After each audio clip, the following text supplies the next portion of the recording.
আমি 1984 সনে এসএসসি পাশ করেছি। দীর্ঘ 40 বছর পর তাদের সাথে আজ দেখা হয়েছে। কি যে আনন্দ লাগছে, কি যে ভালোবাসা, কি যে উচ্ছ্বাস, এটাকে ভাষায় বলা যাবে না।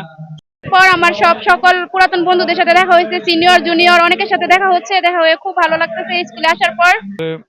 এটা আমি আমার বক্তৃতায় বলেছি যে হাসনাবাদ স্কুলের সাথে অনেক স্মৃতি জড়িত।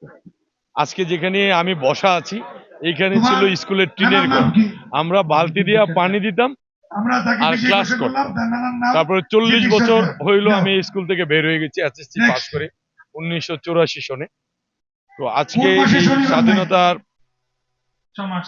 স্বাধীনতার আগে আগে এই স্কুলটা প্রতিষ্ঠা হয়েছে। সেই 55 বছর পরে সুবর্ণ জয়ন্তী উদযাপিত হচ্ছে।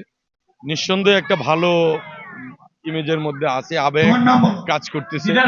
অনেক দিন পরে বন্ধু বান্ধবদের সাথে যারা যারা আমার সাথে ছিল অনেকের সাথে দেখা হয়েছে, বিচ্ছিন্ন ভাবে অনেকের সাথে দেখা হয়, কিন্তু একই জায়গায় একই টেবিলে সকলকে পেয়ে অনেক আনন্দিত।